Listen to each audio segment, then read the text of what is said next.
Hi, everyone. What's up, everybody? And welcome to Thursday's Recap with Pastor New and Ray. And thank you, Larry, for handling the camera today. Yeah. So thank you, Larry, very much. So I'm not late. I don't hop into the picture. I know. So I'm here. I'm here as soon as we record. It's a little weird. I'm not really used to it. I guess I can get used to it. And Larry, thank you for doing the camera.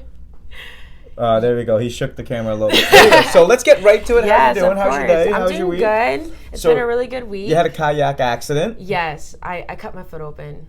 That's not good. No. How many stitches? 5 stitches. In my 5 foot. stitches. Yeah, in the bottom of my foot.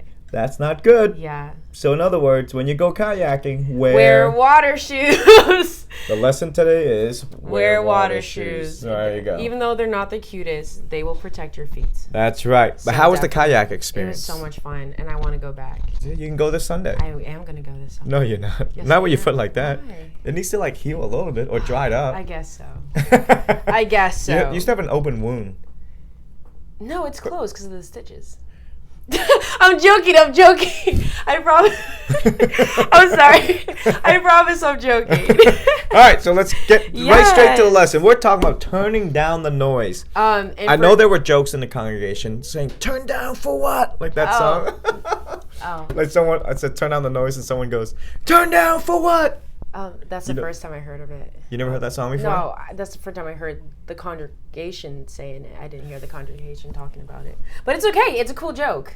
Turn down the noise. All right, go. All right. What do you got? So, for those who did not notice, Pastor New hinted a little bit at this new series in his last service on Sunday, which I thought was really cool.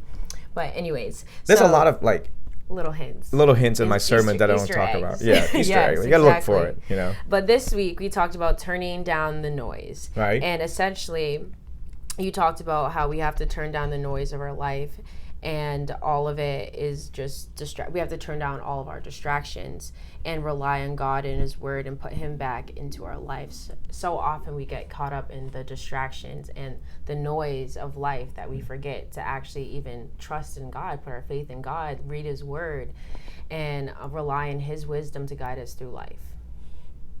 Wow. Your sermon. Wow. Wow. Yeah. So what was the intentionality of Jesus?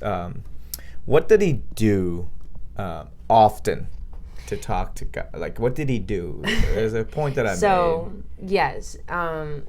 You started off by reading Mark 1:35 through 39, which talked about how, I'm going to just summarize it. Jesus left very early in the morning away from everyone, and He went and prayed. Yeah. He scheduled time with God during His crazy life that He had. Everything that He was doing, helping everyone had needs from Him, but He still managed to schedule time. Intentional scheduled time with God. Yeah. And when we do that, remember that was point number 1. So intentional, we don't intentionally meet with God in our lives, right? So some of the things that I do is I intentionally go to a quiet place, sometimes the beach, sometimes early in the morning, sometimes late at night, where I sit inside my bed and I pray and I ask God to lead, guide, and whatever I need to go for that day or that night or whatever.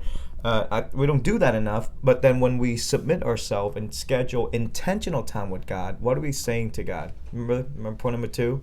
That God was carrying the... Oh, yes.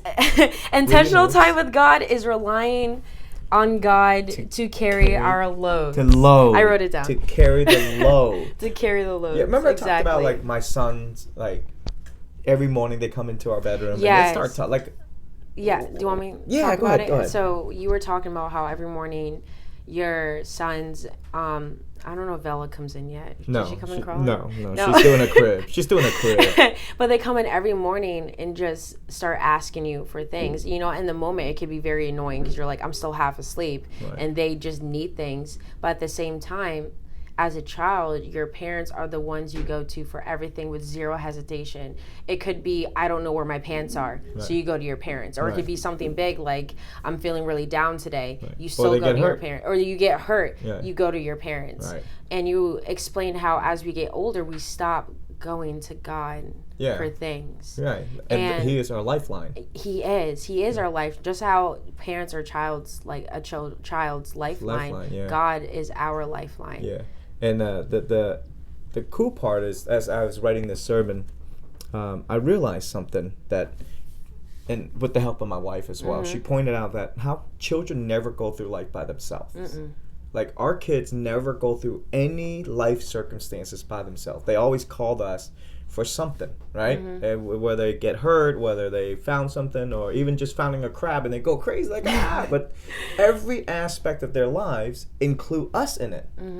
But when we get older, we think we have to go through life by ourselves. And we stop including God in our lives. Yeah, so what difference did that sermon make in your life? Let's hear about that for a second. Did you schedule intentional time with God? Well, you always done that already anyways. No, yeah. But one thing I especially did, I went to the store and I picked up another journal specifically for like Bible study, to have that intentional time with God. So now whenever I journal at nighttime, I'm also having like my Bible study as well, and having that intentional time with the Lord. It's not for a super long time, like every single day, but it's making that time to spend with God. And, you know, it really has a positive impact on my life, even if it's just helping me get through the hectic life that I have. Yeah, but the hectic life that you have. It's so hectic. It is very hectic. College hectic. Student life is so hectic. I have to go to class and work at the same time and pay bills. It's crazy. Anyway. The hectic life of a college student, I hear. No, exactly. Yeah. But I really made it a point to just, because I used to do that, but I stopped. Right. And I'm a little bit upset with myself that I stopped. So I wanted to get back into having that intentional time with God, even if it's for like 10 to like 30 minutes a day. Just being in God's presence can make, you know, and keeping Him in your life. Right. Like, you know. Right. So to close out this session, that's awesome. Yes. You have any advice for college students on campus there or around the world? Turn down your headphones. Turn up God's words. That's right. That's it from us. Yes. Farewell, everyone. Yeah. Have a great rest of your Thursday. That's it. Tune back next Thursday for a quick Thursday recap, and we'll see you this Sunday at church at 10:30. We are continuing the series on 10 a.m. Sorry, 10 a.m. Why did I say 10:30 for? The time of his own I know, service. 10 a.m. And we'll continue the series of Turn Down the Noise. This week, it's about Peter. Jesus called Peter to... Don't spoil it too much. I like a little bit of a surprise. Oh, man, we got a skit. We got a live skit. Oh, we got a live skit. I know, it's okay. It's okay, though. Yeah. But I hope to see everyone next Sunday, 10 a.m. Peace. Bye, everyone.